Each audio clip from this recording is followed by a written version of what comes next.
great respect and love, I welcome you all with all my heart. Thank you so much for coming.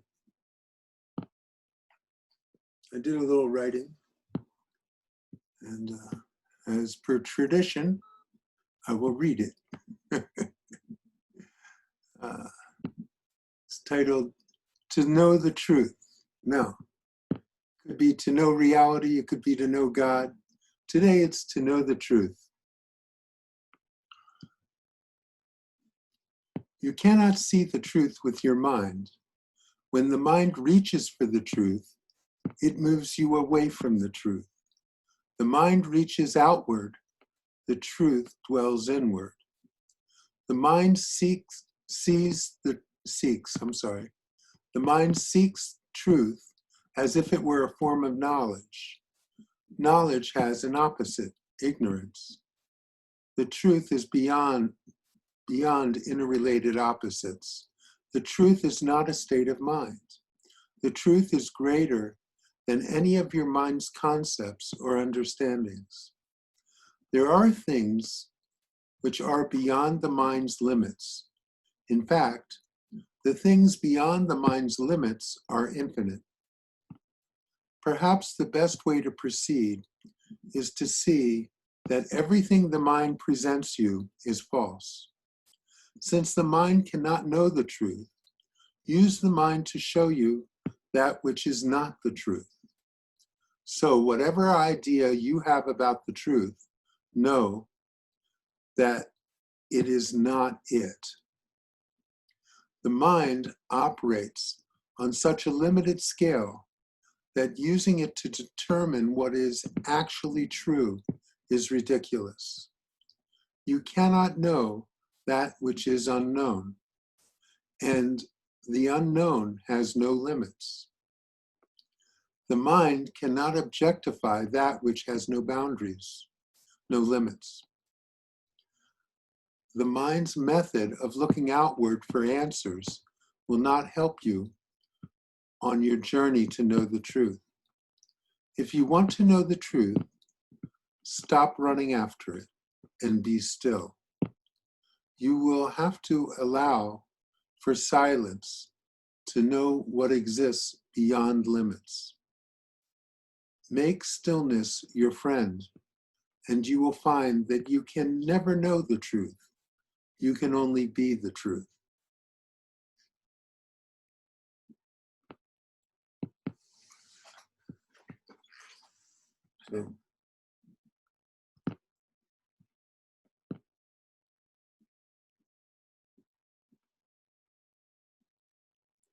So if we can all just rest in the stillness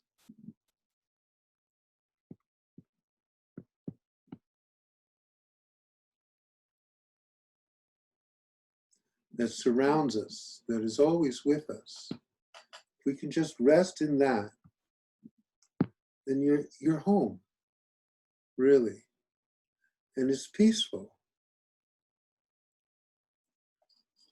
Put the mind aside for a while and go to the place where all of your thoughts come from.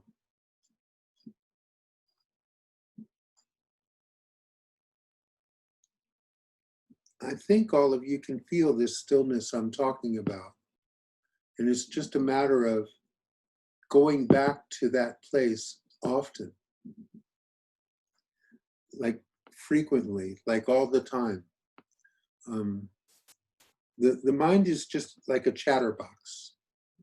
And when you focus on all that chatter, you lose your perspective and you drown in all the movement that the mind is creating and perceiving. If you can just rest in that stillness, it's internal, you can feel it, it's inside. There is a stillness that is always with you and surrounds you and envelops you. And if you can rest in that, what the byproduct of that is a peaceful life. So find time in your day to do this. So, all of us, we all have our own lives and we're all doing whatever we're doing. But in every life, there's spare time. There's time when you don't have to be doing all kinds of things.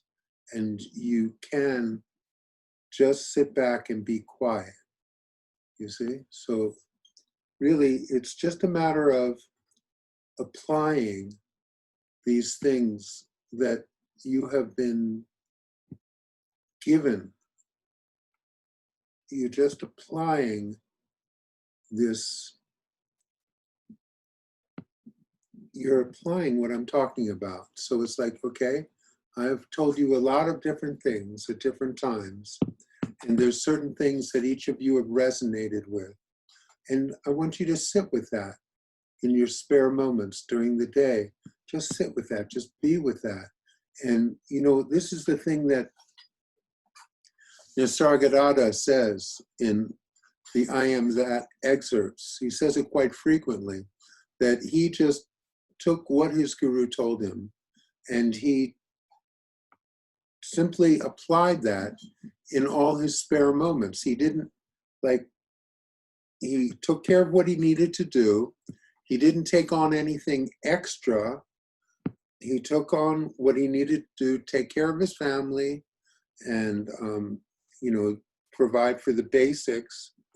And then in the spare moments he had, he just looked at the world and remembered what his guru said, and he could see that what he said, he could see it everywhere.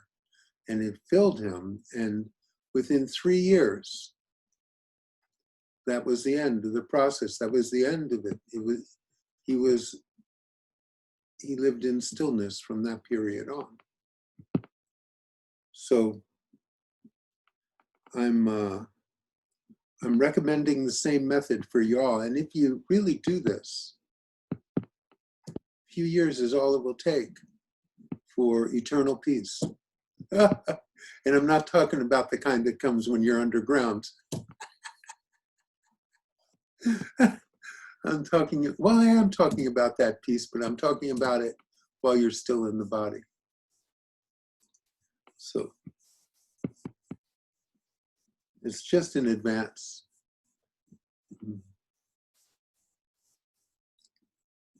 And like I said, in that writing, really, you see, the truth or God is not something you can know here.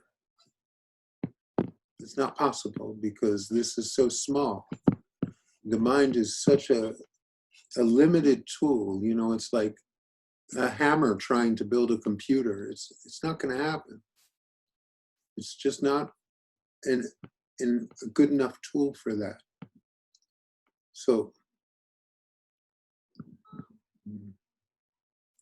but in fact, all I'm talking about is you falling back into who you are. You see, you're already who you are. It's right there. And all I'm talking about is simply ceasing to identify with who you're not. Let the mind do what the mind needs to do, but realize that the mind's thoughts and feelings and ideas and concepts, they have nothing to do with you. They're just tools for the body. They're not meant to be who you are. The who that you are is so great. I'm amazed that we've forgotten, because the who that you are is infinite. And so just fall back into that essence, the place where all your thoughts come from, the place where all your feelings come from, the place where everything you perceive came from. You're perceiving all this movement, but it all arose out of stillness. Everything arose out of stillness. All the sounds you've heard arose out of silence. and you're missing the forest for the trees.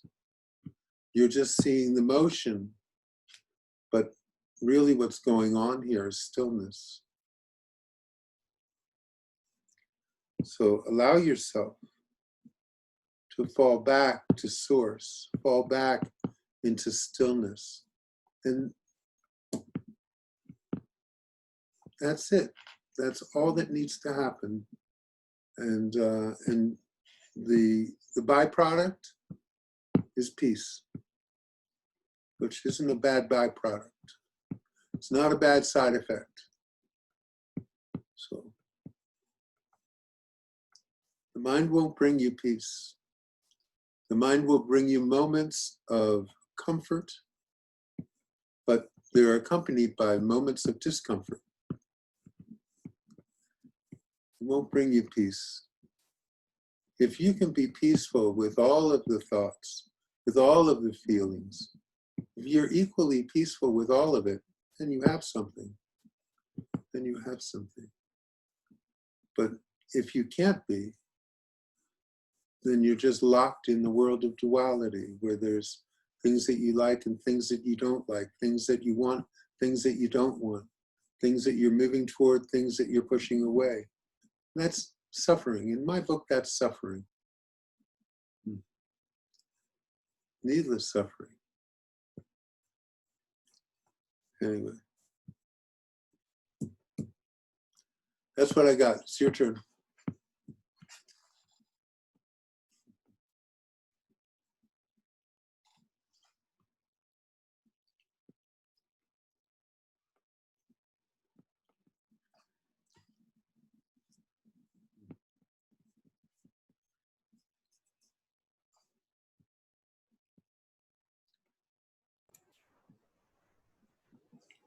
Hello. Hi, Tracy. You kind of answered my question, which was how would our community be different if more people were living as you suggest, as with an open heart or less ego?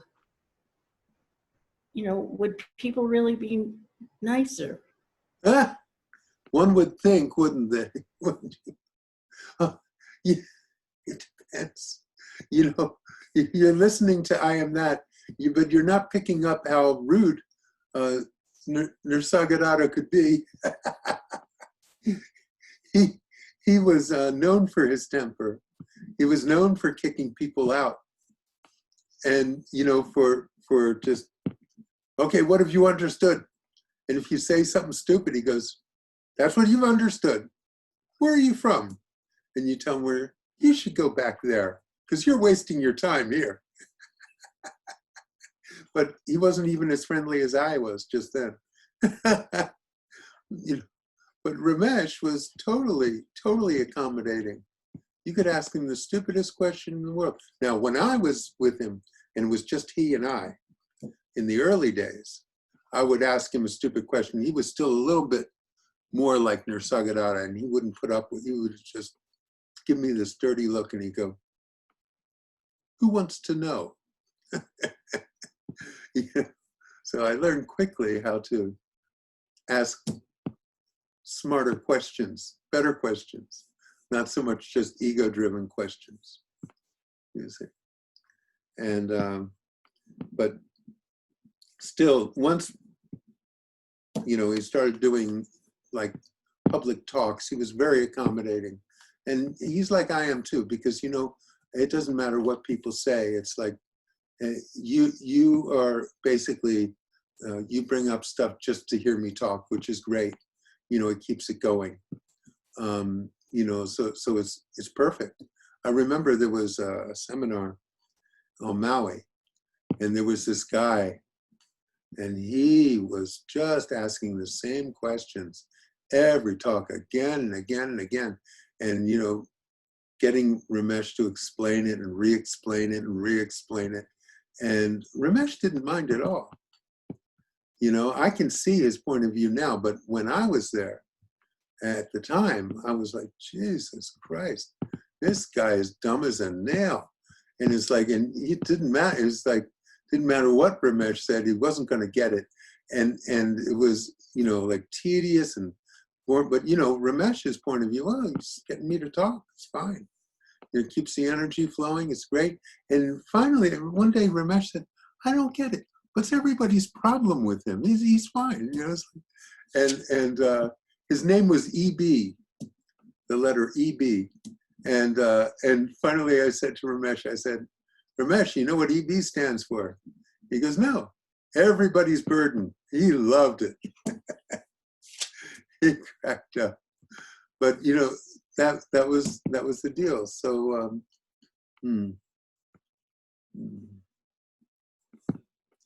questions. It's just getting, the questions are a vehicle for people to receive the energy. And the energy here, the energy is, it's like Ramesh used to say, the teaching is passed in silence. And it's actually true because it's not in the words. The words contain a certain energy and they point in a certain direction. But behind everything, there is this presence. When you're with an enlightened being, there is a presence that comes through that gets you really from behind and shows you what it really is, not what you think it is.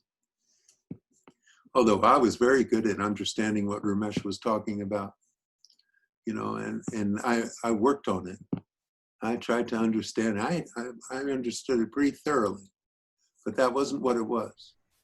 Well, I've been thinking about who am I before I was born? Yes. And that has stymied me because you said it for years. But I still think I started when I came into the world, or at least was conceived. And I'm sorry, but I don't quite still understand who I was before I was born. Okay, well, you see, the body started when you were born. The body and the mind, which they come as a set in a normal functioning body. And that's what started, okay? So what I'm saying is the essence of who you are, the thing that preceded all of this manifestation. In other words, so there's a life force in you. There's something that's making your heart beat. Has nothing to do with you. Okay, it's not you personally. You're not sitting there going beat, beat, beat. No, it's happening. There's some other force that is causing all of this to happen.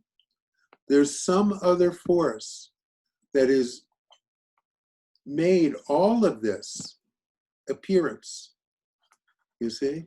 So I want you to fall back, and the thing is now, you've identified yourself with the body-mind. So that makes you a very minuscule little ant, a dust speck on a dust speck. And there's something else going on here that's greater than that. And I think you know that. I think you can feel that. There's something much greater than this body-mind going on here. Okay? So I'm saying, okay, now, Baba said, God dwells within you as you. Ramesh said, all there is consciousness. Everyone's pointing to there's an essence that is greater than anything that you know from the mind that's going on here. So just back up and go to source. Go to source because, look, for some people, it's perfectly fine to go through a whole life identified with a body-mind, thinking that's who you are. Of course, when you are in the trap of believing that you're a body-mind, the side effect is death. It's guaranteed, you see? So that's what's going to happen. The body-mind will be born, then the body-mind dies. It's guaranteed every time so far. Okay, so that's you're talking about an ant's life. You're talking about something that does not explain the true essence of everything that you're perceiving, everything that you're feeling, everything that you're thinking, all of it. There's something grander going on here. And so I'm trying to get you to go underneath the superficial appearances. And if you do, then you will feel that there is something, maybe you can't know it here, but there is something which is totally without limits. This body, your thoughts, your feelings, all of that are strictly within the realm of limits. And those limitations cause you to suffer.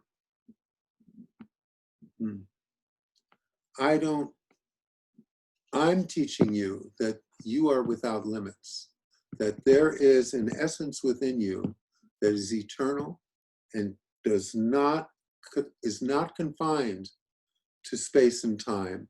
It's beyond all of it. It's beyond anything you can understand. And it's right there all of the time. You know, your choice. Where do you want to live? You see. So you've been coming to these talks for years and years and years. So you obviously are attracted to being in that place that I'm calling source, truth, God, reality, whatever you like. But you see, this is just a dream. Tracy's a dream. Tracy's a dream character living in a dream. Okay? Eventually the body will die and you'll wake up from the Tracy dream. And that dream will be over. You see? Okay, when you wake up, who are you then? Who are you when you wake up? And why wouldn't you want to hang out with that person now? Not that it's a person really, bad choice, but still, you get the gist. You see? So keep working with it, Tracy, and you know, remember, you have to, you see, so I've been telling you now for years that you're living a dream. You know, that this is a dream. So Tracy is a dream. So this body mind, you got born into Tracy land, into dreamland, and you know, you're living the Tracy dream, but it's nothing more than that. This is nothing more than that. You see, so you have to take this on faith. And when you go through your life, and you know, it's hard to take a dream too seriously when you know it's a dream. You see? That takes a lot of weight off, and it does change things. It will change things in the world. You know, if you simply recognize that you're dreaming.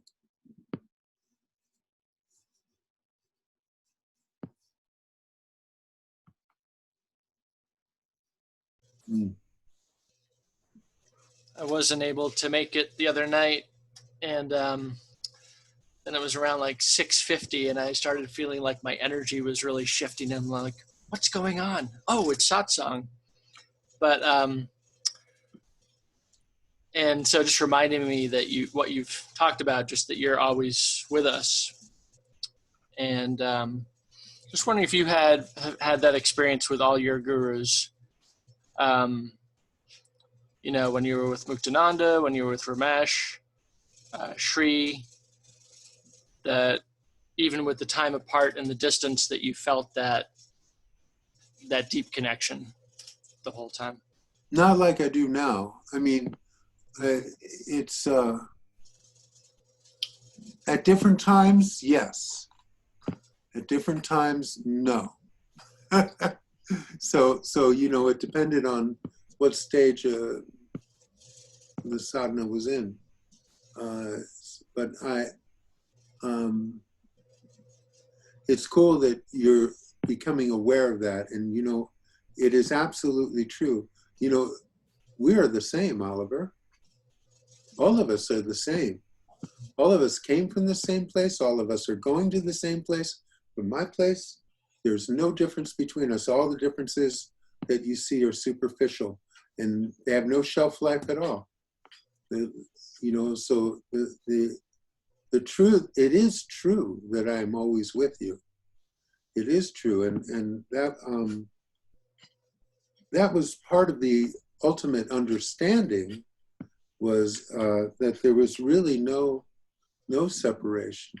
You see, we live our lives as if we're separate from each other, and there's different personalities, and some you like, and some you don't like, and some you love, and some you hate, and blah blah blah blah blah blah blah. But ultimately, every single one of us is God, right? We're all the same. And your enemy is also God. Your friend is God. Everyone is God. Oliver, everyone who's listening, I'm in your heart. I'm with you all of the time. I guarantee this. If you look for me, I will be there. Even if you don't look for me, I will be there. Even if you're not aware of it, I am there. So this is just the way it is. So deal with it. Sorry, I'm just looking at Tracy's dancing or whatever she's doing. Yeah. Yay.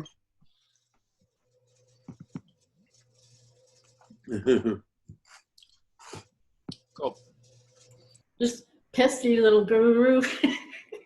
Testy? Pest. Pesky, yeah. Yes, indeed. Yes, indeed. That's true.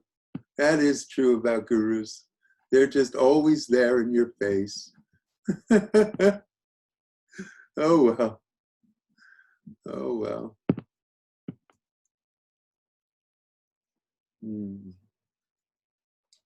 I love Baba so much, I thought about him all the time.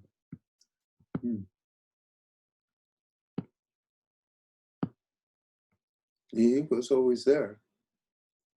Always there. Even if I forgot about him, he was there. So that's the nature of it. And you see, eventually, when you really fully realize that, emerging happens. And then there's no question about it, because you're the same. You see, you just melt into that essence, who you are. Mm.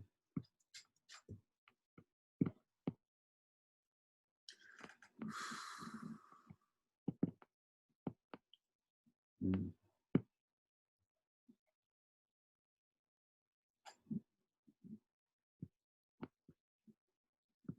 Mm.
So Ananta, Yes.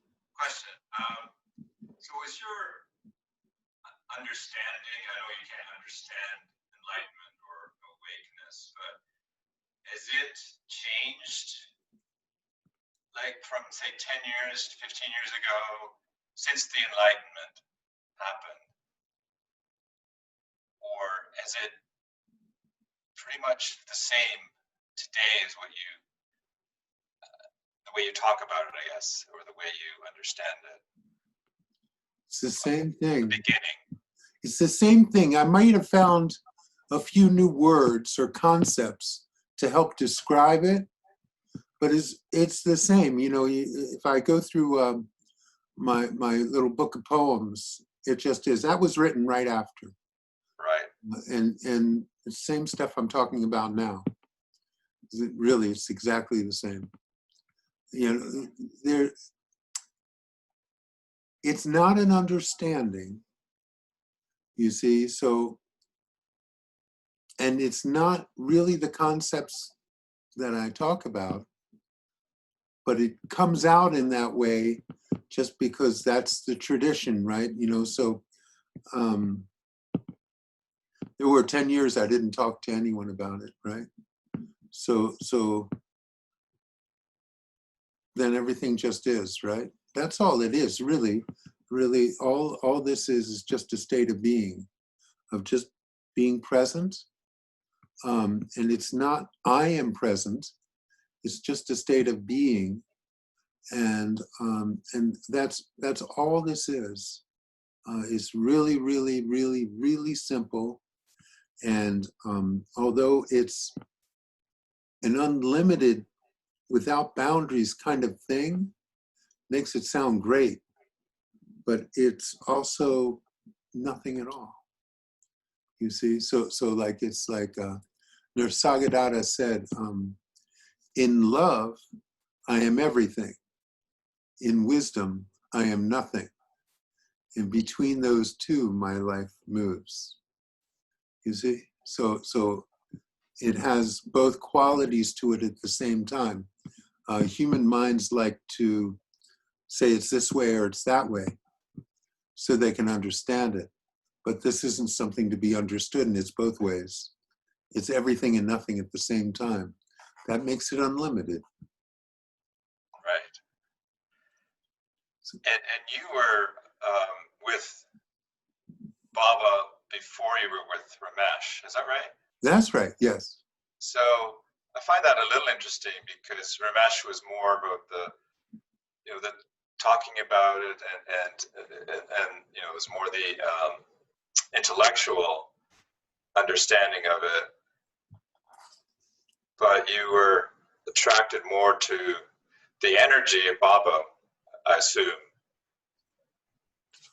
Well, before you got into the understanding was like my first love. You know, that was the thing. It just drew me right in, and my connection with Baba, nothing ever matched it.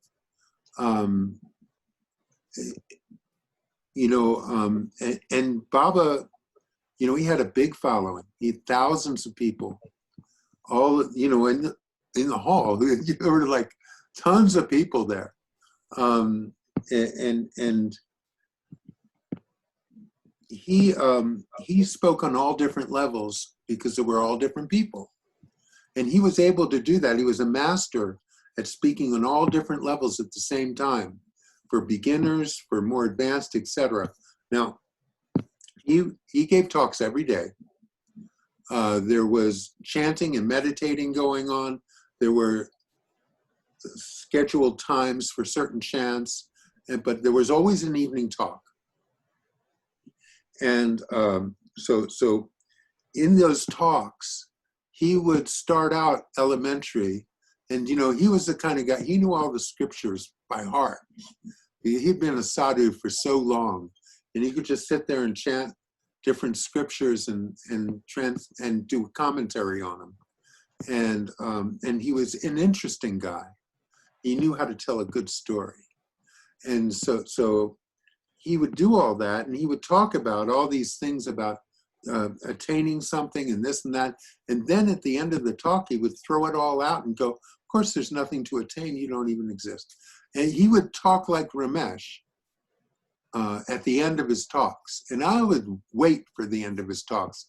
I couldn't wait for that. That was the part that really I couldn't believe, that he took everything he said and bundled it up and threw it in the trash can right there.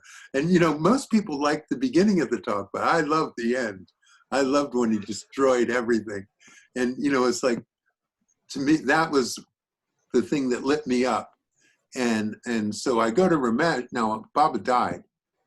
And I hung around for another couple of years with Gurumayi, his successor. And, but, you know, Gurumayi and I, we got along fine. We liked each other. It was never going to be like it was with Baba, with me. I didn't, and so when I was in India, some of my friends, I happened to run across in Bombay, they were going to see some enlightened guys. I said, can I tag along? And it was Ramesh. And it was only the second time he had ever talked. And so that there were, so when Ramesh talked, it was like the end of Baba's talk, but that's all it was. It was like, so I love that. I couldn't believe it. I never even knew that that could happen. And you know, Ramesh wasn't like putting himself out as a guru at all. He was just a guy, you know, and at the most, he was maybe a sage, but he wasn't even doing that. And Kent and I, we were the two who saw him initially, and we were the only ones who kept coming back. And I remember, you know, like the third time, fourth time we went to see him, do you think he's enlightened? Because he didn't fit any of my images. He wasn't a Swami, didn't wear orange robes. He certainly was very casual, and it wasn't anything like Baba, you know, it was much more down to earth, a real person kind of thing. Where Baba was just like some awesome God to me. But Ramesh, we're discussing it, and anyhow on the train ride over, where, do you think he's enlightened? And Ken said, yeah, absolutely. And I'm not so sure, and because he wasn't fitting my concepts. And then we come to the house, and right away Ramesh just goes, out of the blue, what difference does it make if someone's enlightened or not? If you're meant to see an enlightened being, then you will. Otherwise, you know, it's like, and that right then and there, I knew he was enlightened. Because he fit my image of knowing. So in any case, and you see, with Ramesh, I was on the ground floor of an enlightened being, and he never put himself out as a guru so much. He put himself out as a sage. But I did notice that after some time, when he became well known, he was very pleased when a bunch of people showed up on Guru Purnima.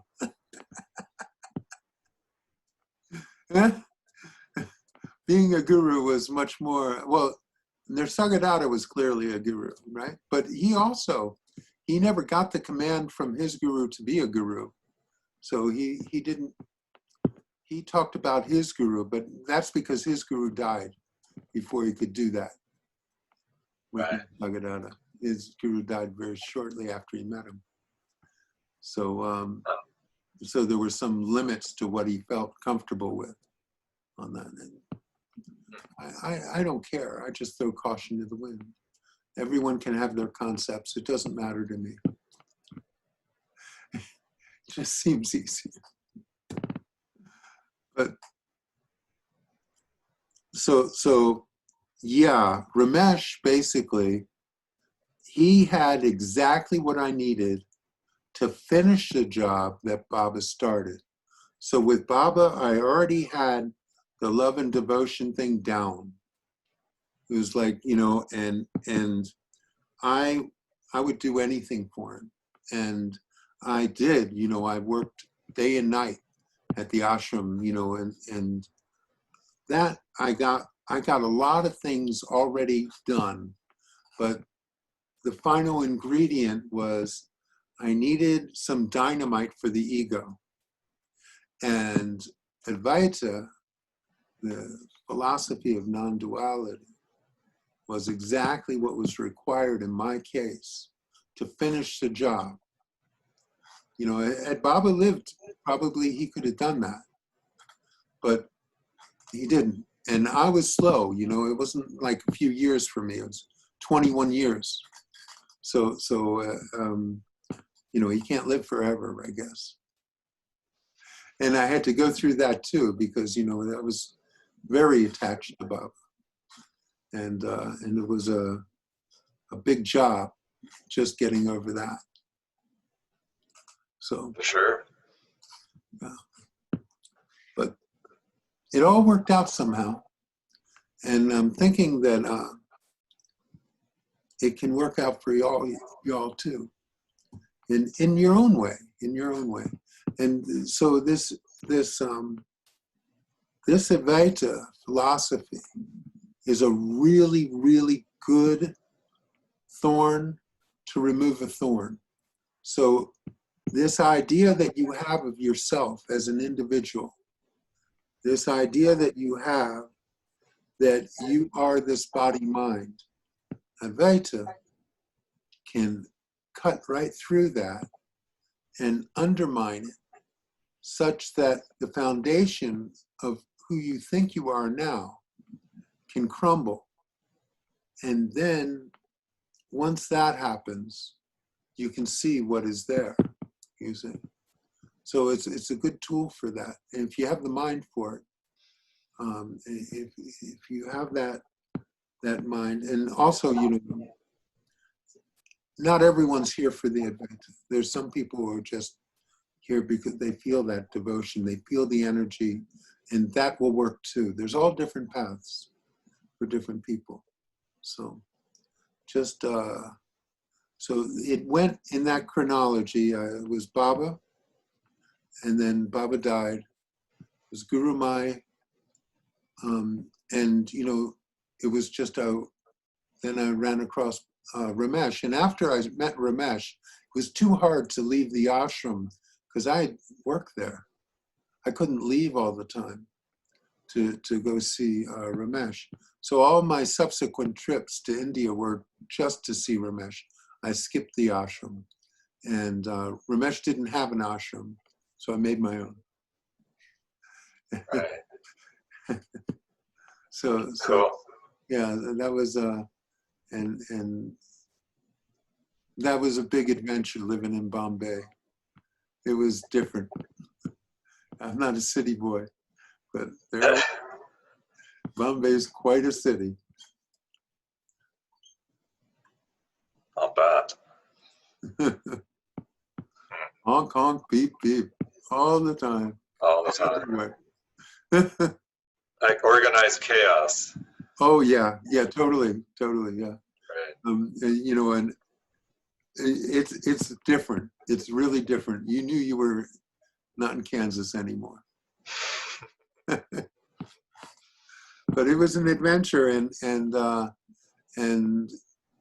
I was able to set up basically my own ashram. I stayed for a while at a flat where Jean Dunn used to stay when she went to see Nisargadatta. Ramesh knew about the place and hooked me up, and I stayed in a house there. They had a room upstairs. It was a private room and it included breakfast. It's like bed and breakfast. And you know, or I stayed in a hotel. I would find different hotels, and I could manage to, you know, afford that. You know, because in India you have 5-star and 1-star, and there's not much in between. Right. So.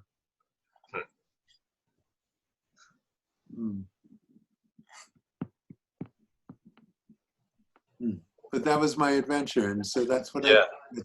And I invested, you know, like 16 years of my life just doing that travel. That I would come back, I had a good job and make a lot of money, short period of time, and then I could go to India for half a year or whatever, and just kept doing that back and forth. I needed the break anyway. The thing was, though, I would get to work and then I would forget everything. It would just somehow, it would fade because I'd be so involved with the world and with what I was doing. So, you know, it took all those years before I finally buckled down and said, I'm not going to forget anymore. And managed not to forget, you see. Because once I didn't forget anymore, that was the end of that. That's right. That's good. It was the end of the sadhana, and it was done. Yeah. There's a little history. Thanks. Thank you.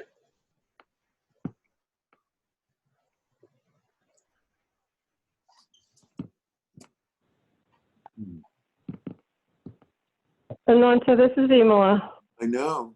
What's up? Hi.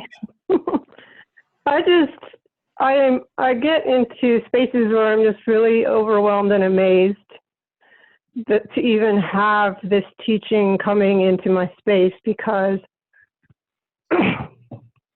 we are, you know, we are not in a culture or a country where this is even known. And the fact that this, like these teachings, it's like they find us. Is the way I felt when I met my guru. I felt like my guru had found me and had come looking for me. And I could never go to India. And I didn't even know India was there. You know, like I didn't even know it was there. But somehow this teaching, this path, makes itself obvious. And I don't know what the mechanism is that brings that in, but I feel very, very, what? We call it grace. Well, I get overwhelmed at that, because do you realize how much grace there is? You know, if you live in India, this is at your back door, but when you live, like I lived in, you know, the backwoods of Western Pennsylvania, and there's a Hindu ashram 12 miles from my house. I find out later when it's time. But I guess I'm just hearing your story, knowing how it has worked. The fact that we know any of this is just amazing, because it wasn't anything that was taught in anything I had growing up. It was something that came in later when I was ready for it.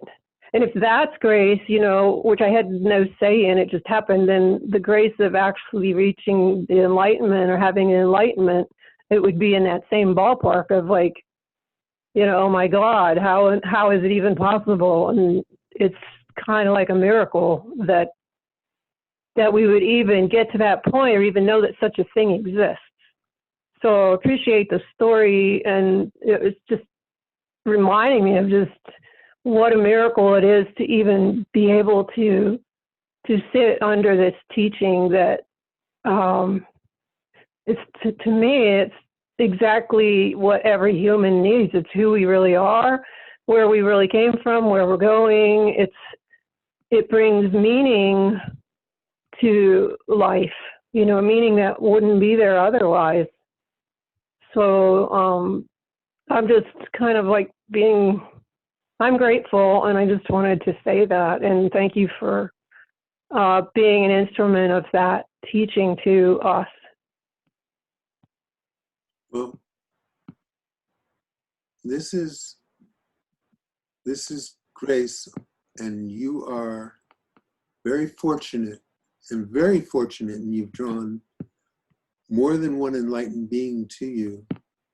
And, right. And that should be all the confirmation you need to know that God is after you. Oh, yeah. and you see, there's no denying it. This kind of stuff just is a perfect illustration of how you are predestined in your spiritual path is predestined. It's all set up for you. So give it the sincerity, the earnestness that it deserves. You have teachers who have handed this to you on a silver platter. They've said, here is the path. And they've taken their machete and they've cut it so you can walk right through. Now apply it. Just go and move through this with earnestness, sincerity, and just give it the high percent. Move into this with confidence, knowing that God is beckoning you. So yeah. it's very close for Yeah, you. you think that you're the seeker, but sometimes I'm not sure. It's like God is the seeker. Or if you think of it as a mirror, that we mirror each other because we're the same. God's seeking me as I seek him, and I'm seeking him as he seeks me. I don't know who comes first, the chicken or the egg, but because I really feel like I was sought after, that Yep. I was looked for. Yeah. And then I was found, and then I woke up a little bit to what was going on. That I also know that was a desire of my heart, was to be, I don't know, not to understand God, but to go home. You know, I've always felt like I need to get back to where I came from, and you know, who was the first seeker? And it's like, I really, if I seek at all, that's grace also. Yes. And it's this, yeah. So it's amazing.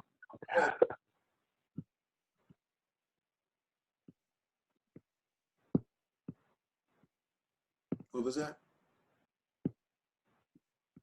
I didn't say anything. I just said it's just amazing that Okay. that we think we're seeking, but God is seeking also, sort of seeking us and finding us here in Tucson or in Pittsburgh area or wherever, that we are being found.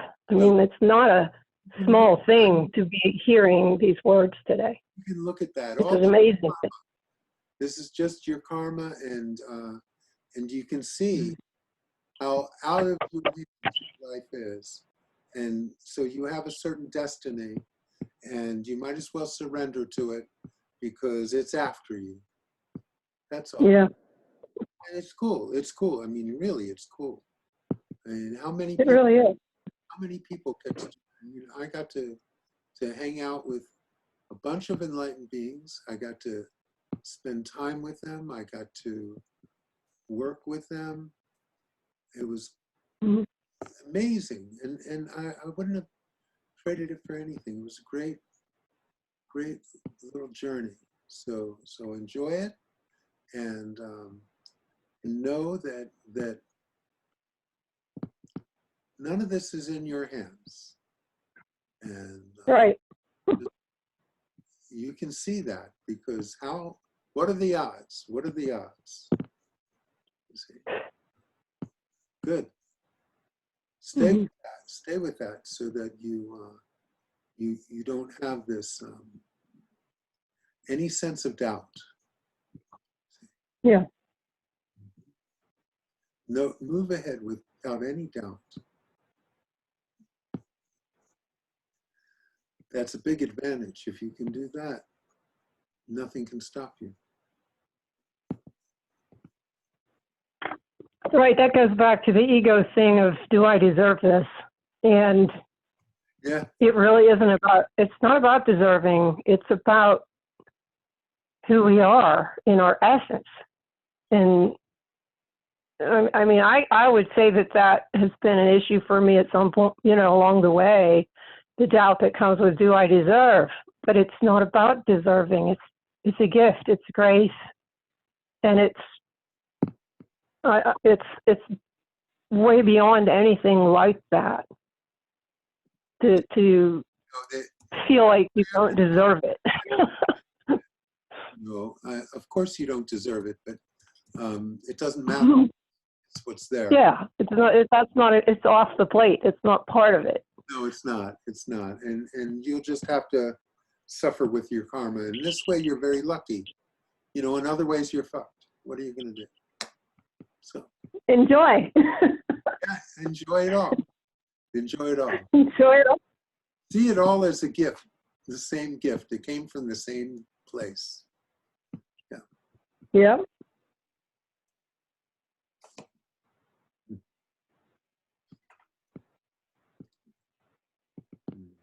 Nice. Thank you, Vimala. Thank you too.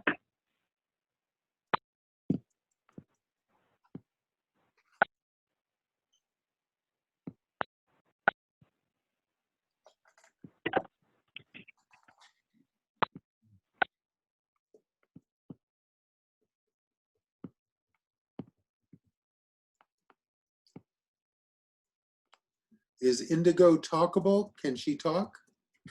Sometimes she can. Let's see. Can you hear me? Yeah, I can. Woohoo! That's because I'm on Gio's iPad. Oh, Yeah. so who's Gananda? Giananda is Gio. Giananda. Yeah. Yeah.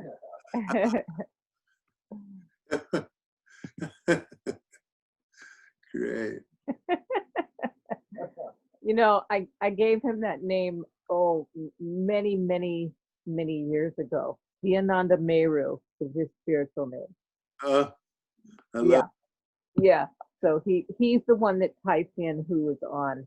So Would you be Indigo Ananda or Red Ananda? no, Indigo's enough. Uh, Yeah. Yeah. So what's up? oh, you know, I'm just giving a talk. No big deal. Yeah. Mm. Just sitting here spreading the Shakti around. That sounds good.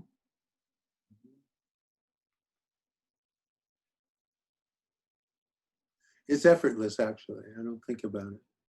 Yeah. Just a byproduct. Yeah. Mm. Well, I don't have a question at the moment, but I could try to think of one. Yeah. You know, I just thought I'd call on you because I know. it was getting too quiet. Yeah, I know. Where's Alan? Yeah. Alan chimed in last time. That was good. Mm. Well, it doesn't matter. Yeah. Hey, I had a request, and that was when we do the meditation at the end, Yes.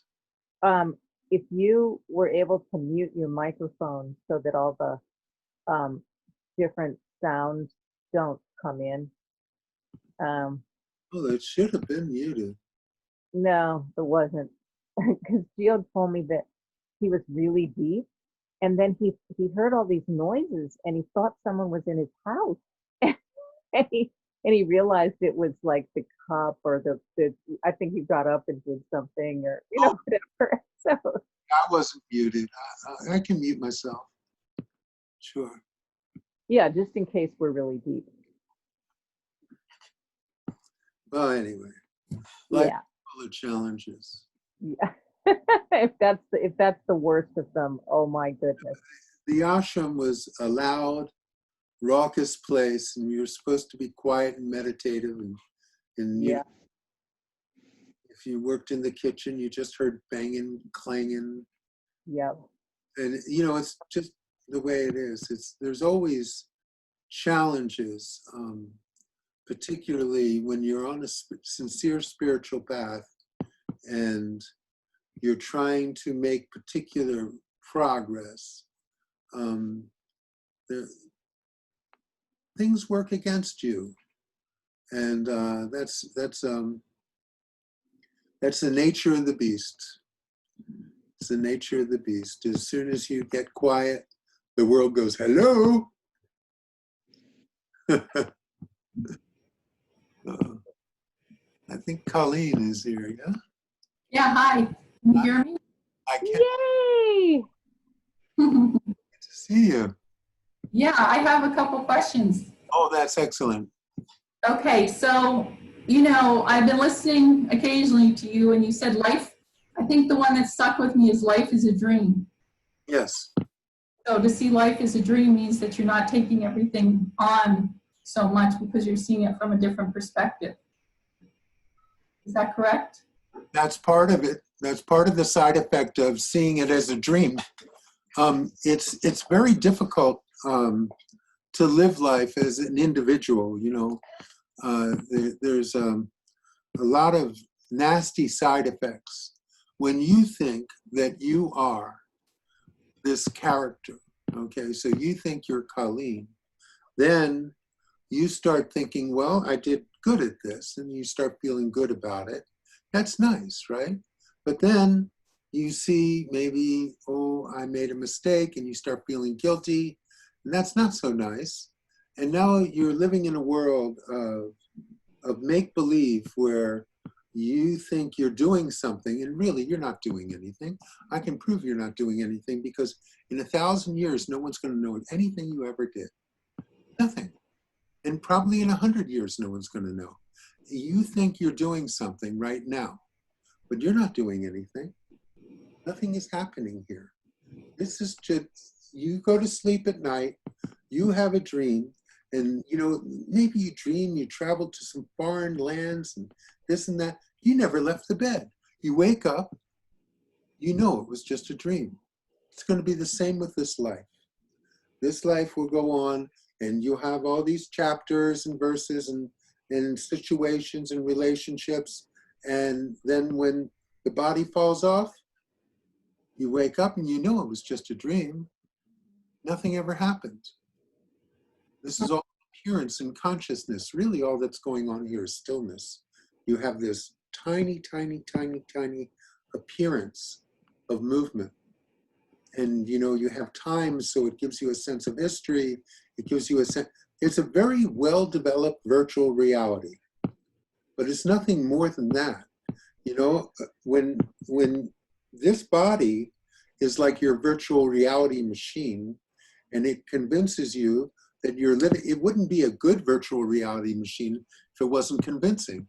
So you have this mind that convinces, that makes it all seem like it's really happening. And this is a real deal here. And so when that happens, you get all involved with your thoughts and feelings and thinking that you are doing things, you see? And then you enmeshed in karma, which is a byproduct of you thinking you're doing things. And there's all these side effects, and it's very convincing while it's happening. In 100 years, it won't be convincing at all. You see? In 1,000 years, it'll be obviously nothing happened. Because I was reading a book by Guru Nanak. Somebody had done something by Guru Nanak. And I think in it he said that enlightenment is through God's grace, but you have to work towards it. I like that. I like that. That's that. I Now, don't know what that means. there are always exceptions to the rule, but as a generality, that's true.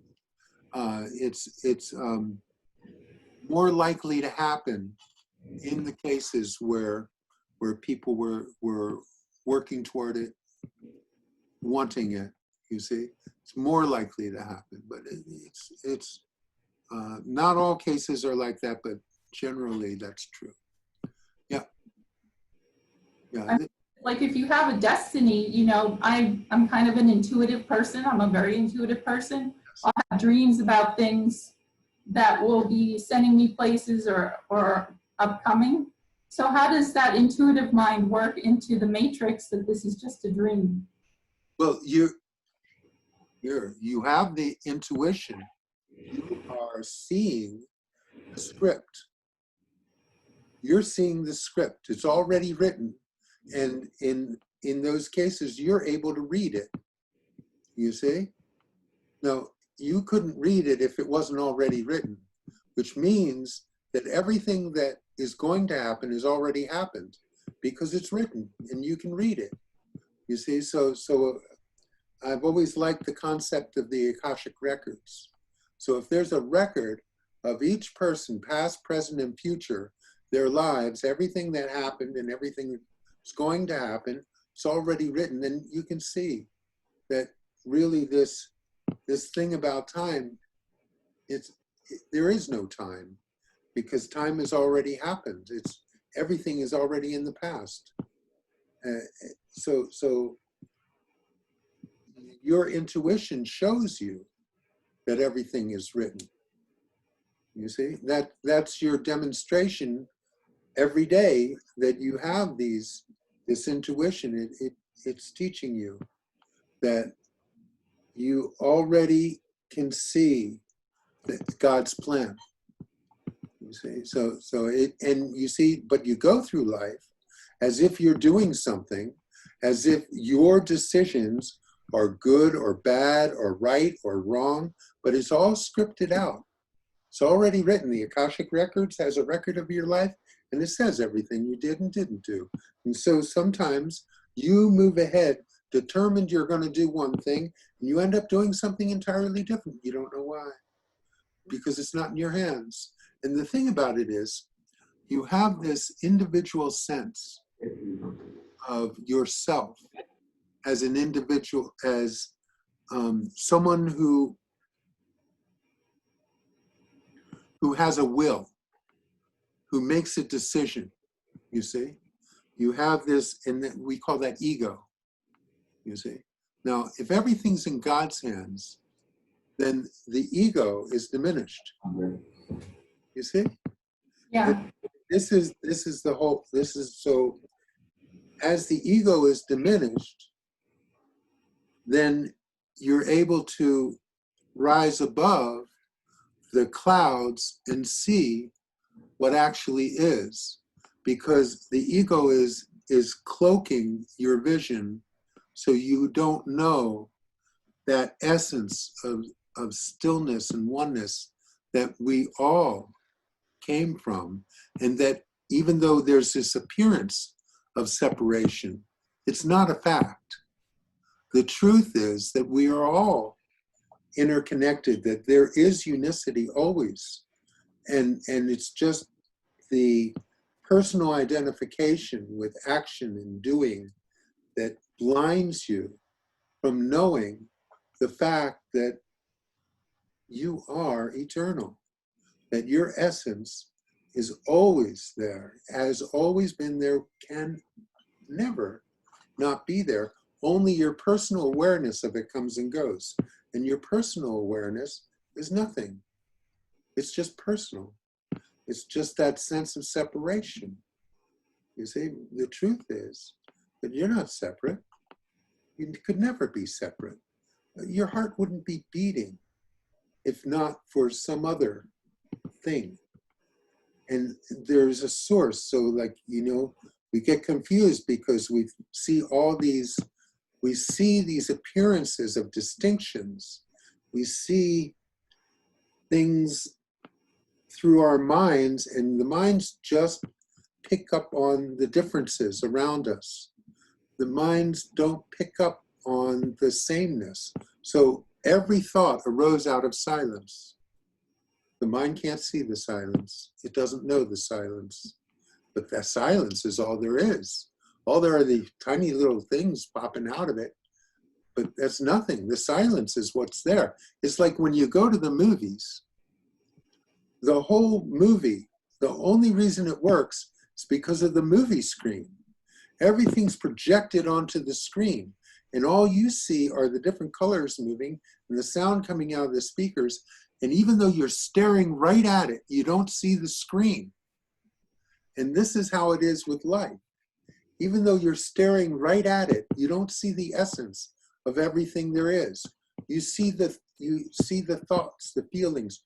You see all these things that appear like there's something, but you miss that they're arising out of nothing. They're arising out of stillness. Everything is arising from that place of complete unicity. And you don't see it at all, even though you're staring at it. All you see are these little dots of distinction, but it's nothing. What's going on here is oneness. I always say, most talks, oneness fills the room. That's all that's going on here. There's just interconnectivity of everything. Our essences are always the same. Everything is always the same. Your essence, everybody's essence, and the mind, because you look at things through the mind is just seeing the distinctions. It's seeing the things that look separate, because that's what minds are designed to do that. The body and the mind, they come as a set. The mind is here to assist the body in survival. You wouldn't want to go through life without a mind, but you would not want to go through life thinking you are a mind. That would be torture. You let the mind do its job, but you don't let the mind own you. That would be ridiculous. And that's the situation we find ourselves in, because we're playing virtual reality games. And so that's what goes on. But you see, you have the intuition. You can see beyond this game, this virtual reality, and you can see it's all set up. It's set up as a gift. And you can use that gift to remind you that it's all set up. And so when you start taking things seriously in your own life, when you start getting totally involved with your own thoughts and feelings and opinions and judgments and all of it, you can laugh, because that's got nothing to do with you. It's just the mind going wah, wah, wah, wah, wah. And you see, and then, but it draws you in. And how does it that it draws you in? When you already know the truth is everything is set up. You already know it. So you see, the trick is to remember. The trick is to remember, not to forget, because here's the thing about a dream. Usually people who are dreaming or sleeping. So I'm recommending that if you're going to be in this dream, know that you're dreaming. Be awake. Live your life in a state of being awake and aware of what's going on. A long answer for you. No, it was great. Thank you. You're welcome. I'm glad you had the question.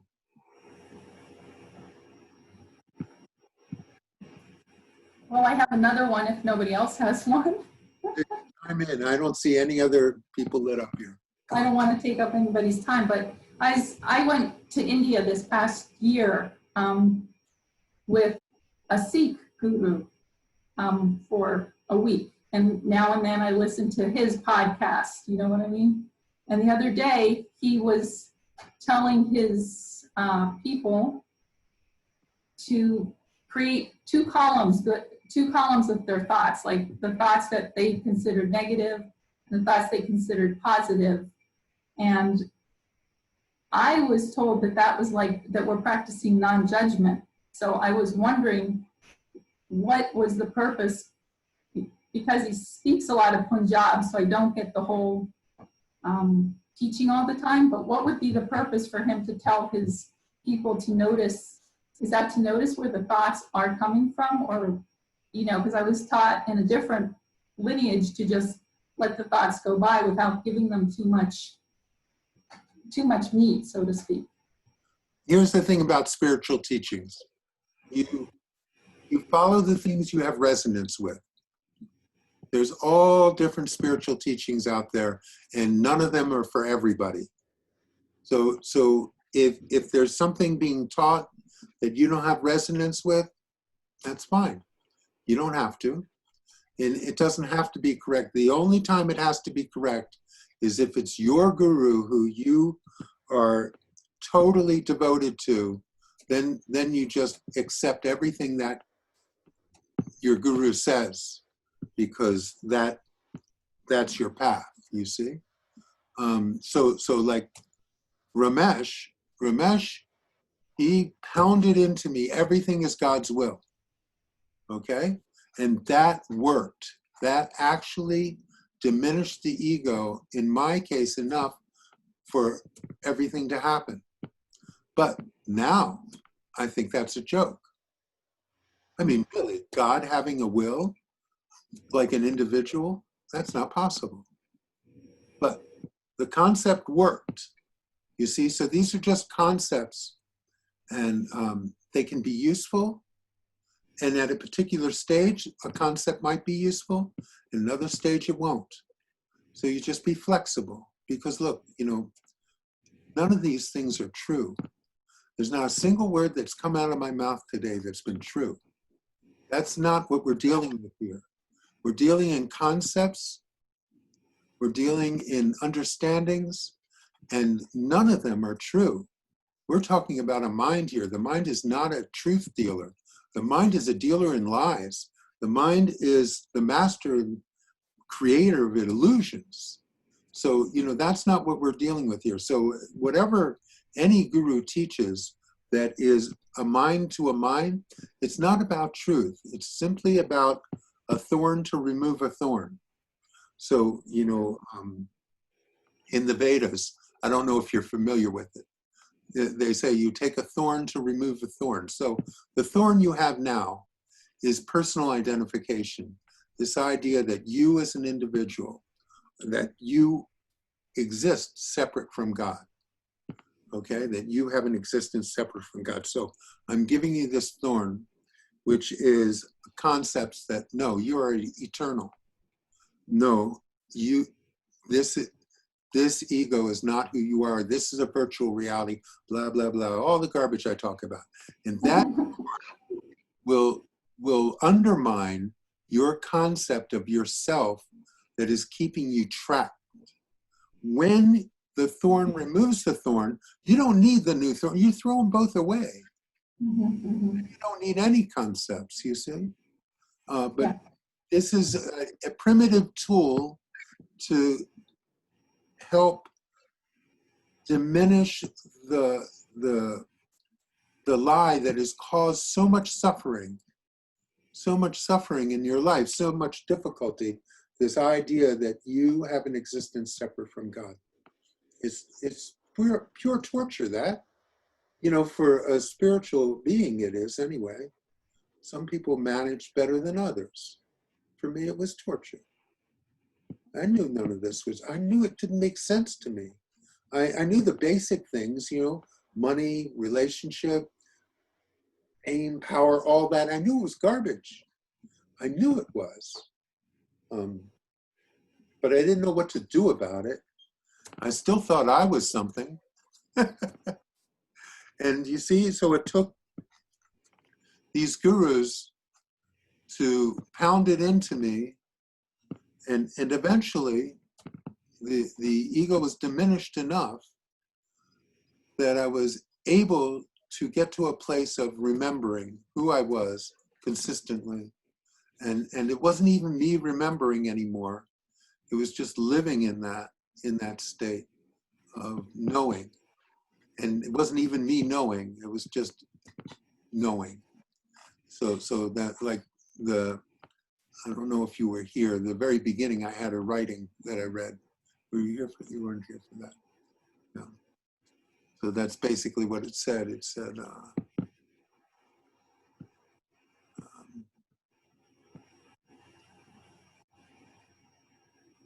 the end, it said, if you want to know the truth, stop running after it. Be still.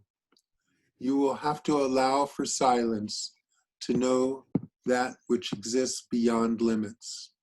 Make stillness your friend, and you will find that you can never know the truth. You can only be the truth. That was the end of it. So, you see, that's it. And so really, I'm pushing everyone towards seeing the stillness that surrounds you, toward, instead of being all involved in this apparent movement, which is nothing. Is the movie screen is there all the time, and the movie runs for a couple hours and then it stops. And overnight, the movie screen's there the whole time. Next day, it's there the whole time. It's like always there. But there's this temporary phenomenon on the movie screen, and you get lost in it, and that's how you enjoy the movie. If you went to the movie and you said, oh, these are just colors on the screen. Oh, this is just sound from a speaker. Oh, this doesn't make any sense at all. Who cares about this? You see? But you forego all that. You forget about it. You forget about your job. You forget about everything. You just dive right into the movie and pretend it's real. You pretend that that's actually happening. You pretend so well that it can make you cry. It can, those images on the screen can evoke feelings and awe, and you leave and you go, wow, that was great. That was such a good movie. That's what's going on here. You forego the truth. You just put it aside and you pretend that this is real. So you are living a pretend life. You are basically your own imaginary friend. And a child makes up a friend. And that child, you see them, for them, that imaginary friend is just as real as anybody else. And as a child, you were taught to imagine that you had a life, that you were a particular person named Colleen. You lived, did these things, and you did this well, and you did this poorly, and blah, blah, blah, blah, blah. And you pretended that was true. And you did such a good job pretending that you forgot, that you just imagined this, you see? So I'm just reminding everyone, this is like waking up, that's all. Wake up from your dream.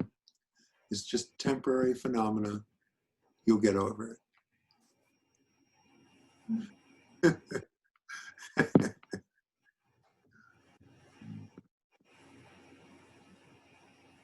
Did that answer it for you? Yes, yes. Thank you.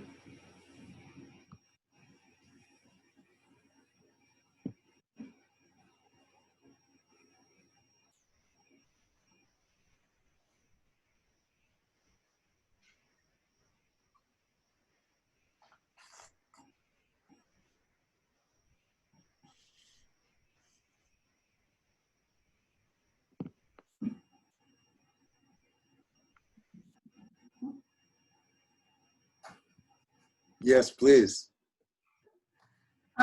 Sometimes you're given glimpses into like a different reality, like the one that you're talking about, like just for a split second, you can feel that difference. And then like you don't have it anymore. So how do you maintain that? Like it's almost like that. That's the challenge, okay? So more and more, these concepts will help erode the foundations of your lies, okay? And the challenge for you is to remember. You see, so we had this this intensive last month where we did double the amount of talks, and there were homework assignments. So people were involved in remembering like daily. So one of the homework assignments that I've been giving for past year, I think, is taking 10 minutes out of every hour to remember. Every hour that you can, take 10 minutes just to remember, whatever that means to you, remembering God, remembering your essence, remembering something that brings you back to the eternal nature of who you are, okay?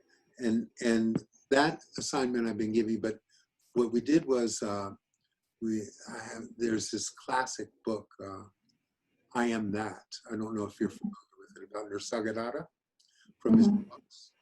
And they have excerpts on the internet. Anyway, if you go to my website or to my YouTube channel, you can follow that intensive. The first 7 talks are on Okay. the internet, and it has the homework assignments there. And it's just a tool because, it's so easy to forget because it's a habit. It's such a strong habit to forget. And if you don't do anything, you just forget automatically. At first, remembering is an effort. So these talks, they were like, I don't know, it must have been more than 10 hours of just listening to these few phrases here and there that really can impact you. Certain ones you have very strong resonance with, and they remind you. It's just a constant reminder. So you just spend time with that every day. And remember, I'm still playing them myself. I never stopped, you see, because that's my life. And a lot of these people, they haven't stopped either. So, you just keep that with you, because when you do finally remember, you don't forget. It's no more effort, right? But at first, it takes a lot of effort to undo all the doing you've been doing, you see? Which is ridiculous. It takes a lot of effort to do nothing, but it does at first. So these are tools. So you can see if you have any resonance with those tools, but you keep doing things like you have this teacher that you talked about just now. You're pursuing different things to help remember. And when a teacher diverges from something that you resonate with, that's fine. They don't have to, they're not for everybody. You find the teachers that do resonate, and those, it doesn't mean they're going to resonate forever. You just be flexible, because none of it is true anyway. Don't worry about it. You just follow the things that remind you. So okay, you're here at Satsang. Satsang is the reminder. It's the company of truth. That's what this is. So everyone's just bathing in this truth that is, it's not in the words, but through the words, somehow it gets conveyed, that sense, that feeling that is there. So Ramesh used to always say that teaching is passed in silence. And he talked and talked and talked. But he was right, you see, because the truth wasn't what he said, but it was what he said, but it was the feeling, that thing that he was pointing to with his words.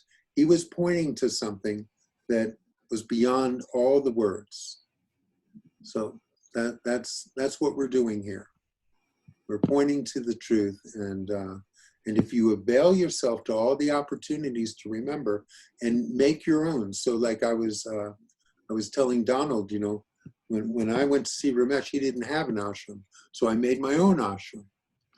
I had to set it up so that it was my own spiritual setup, you see.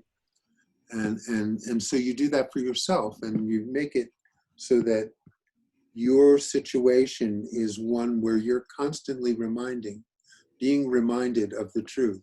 And eventually, you won't have to work very hard.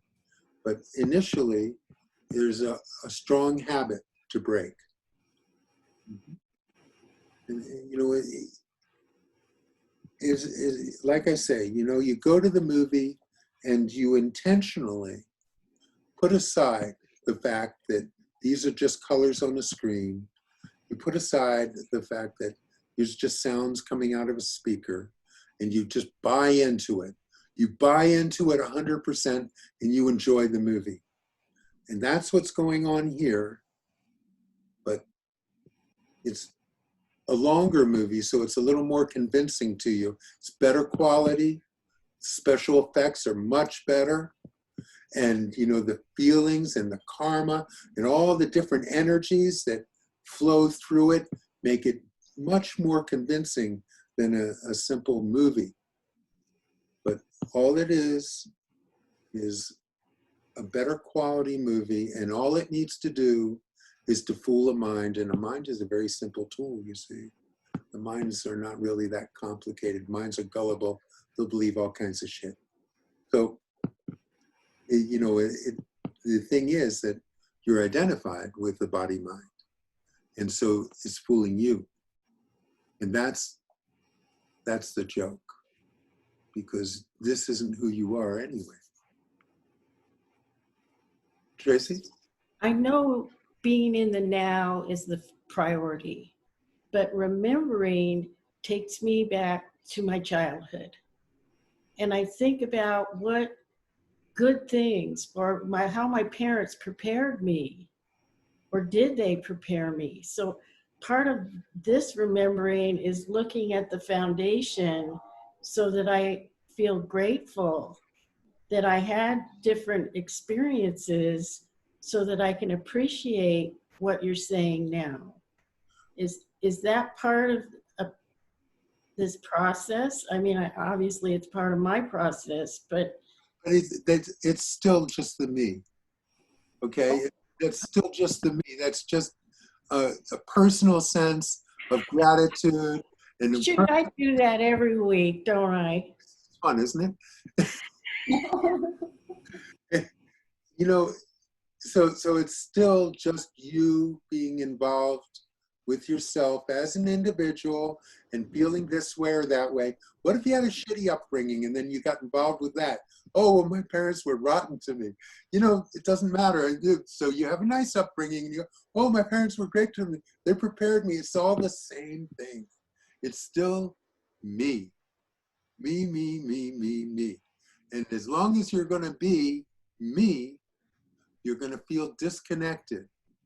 Even if it's pleasurably disconnected, it's just temporarily pleasure. It's temporarily such. You see? Oh, no. Don't worry about it. Said I was a hard nut to crack, so I gotta do a little crack in here.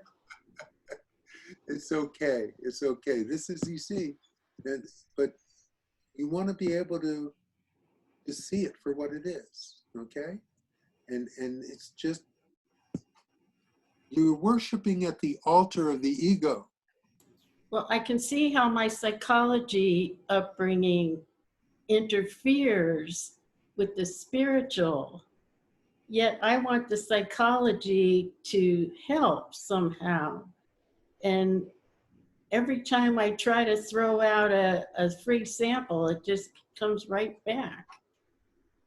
Well, psychology is for the ego.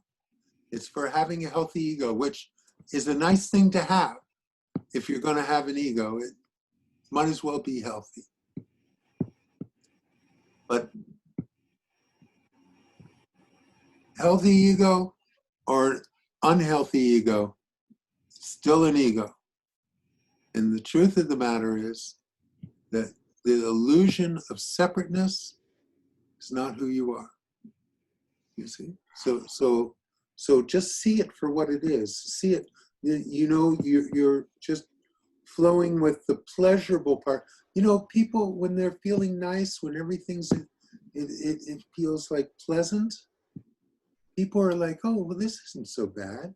This is nice. When they're feeling really good about themselves, it's intoxicating. It's like, oh, why would I want to give this up? This is great. The reason you want to give this up is because, number one, it's a lie. Number two, it has an opposite. And if you take the ride up, you're going to take the ride down. Life is a roller coaster. You have pleasure, you have pain. If you're going to take the pleasure, you're going to take the pain. And they'll come. They come. It flows, you see? But the pleasurable part is intoxicating to you, and you lose yourself in it, and you start buying into it. And once you've bought into it, when you buy the ticket for the roller coaster, you don't have the option of just taking the ride up. You got to take the whole thing, start to finish. So people don't realize, because the world of interrelated opposites, everyone is thinking, oh, I can always have it good. It's so good right now, why would it change? And then it does. So try and keep your perspective through this, Tracy. Try and keep your perspective and understand that you will reap the results of where you put your devotion and focus. You see, if you are devoted to the me, you will reap the results of that. And I think you know what they are because that's your life. You see, so you know all of that. If you are thinking about God or thinking about consciousness or your essence or source, whatever word you want to put to it, truth, reality, whatever it is that you resonate with. But if your energy is focused on that, that's what will come back to you, you see? So when you go to source, you're going to stillness, you see? You are going to that place, that silence from which everything arose. And that place is eternally peaceful. It's not peaceful like dependent upon how you're feeling, good or bad, depending upon pain or pleasure. It's peaceful no matter what's going on. You see? That's why in India they call it bliss. You see? Because there's this sense of equanimity about everything. It flows through everything. It's not a so anyway, all I can say is it's a better quality life than the one that is predictably chaotic and it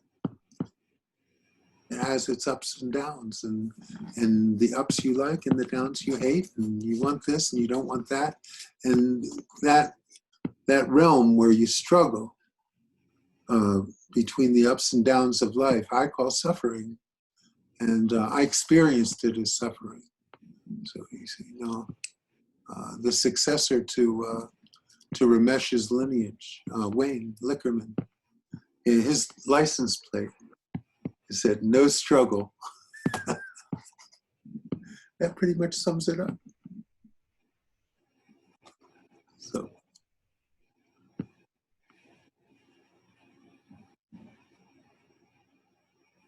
thanks, Tracy. Thanks for being a knucklehead. You're not really as hard a case as you put on, but I understand. Are you still listening to the YouTube? Yeah. I found some good ones. So I like Moji. Yeah. Mm-hmm. I find, and he's talking about the pandemic Oh, is he? and how to use the moment use the moment wisely. I haven't really listened to him so much. I was drawn more to Papaji. It's very simple. Well, yeah, you have the familiarity with India. Muji has more Western tonal thoughts, and it was easier for me to understand him. Mm-hmm. But he's saying the same thing you do. I'm like, yeah, that's what Ananta says. Oh, that's what Ananta says. So it's a repeat. It's a repeat. I'm listening to the different things. Like, oh yeah, I have a whole poem about that. Yeah, so we're all saying the same thing in our own way. In our own way. Well, it's like there was Woody Guthrie was writing songs, and there was someone who came up to me and goes, "Oh, so and so, he's copying all your songs. He's just imitating your stuff." And he goes, "Oh, that's nothing. I copy from everybody." So it's all the same thing. It's always the same thing. If it's the truth, if it's close to it, it's going to sound similar.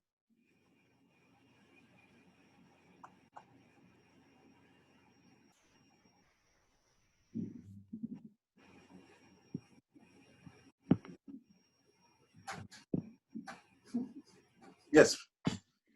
How important do you consider meditation? For the right person, it's crucial. The whole thing is to be able to remember that stillness and have a place where you can be still. You see, because the mind is constantly all over the place, moving around, and if you're following it all the time, then you forget, you're lost in a web of thoughts and feelings. And if you can take the time to let the mind do what it does over here without being involved with it, you see, then you can better see the forest for the trees, you see. Stillness is your friend. Stillness is your home. So if you can make time, and if you have a method for that, you know, some people chant and have the same experience. There's all different, it depends on your temperament and whatever point it is you're in your sadhana. But if you have an affinity for that, absolutely. And here's the thing. It helps to do whatever you're going to do regularly. You see? So if you can just simply follow your path, and if you're going to meditate, do it at the same time every day, like that. Do it in a way, because that habit helps. That's the only thing I would add to it. And you'll find that if you do it like that, that you'll go into meditation that time of the day no matter what. It'll happen. Because your body and your mind, you're used to it. It's like become a new thing. So, but whatever you can do to remind yourself of that stillness, I recommend it.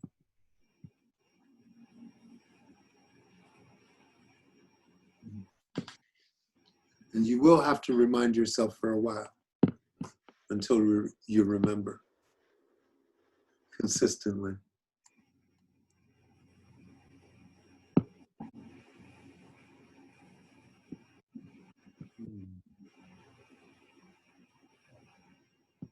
Good. Anyone else? Okay. Thank you all for coming. We're going to sit quietly for a short time. And good. I shall see you on the other side.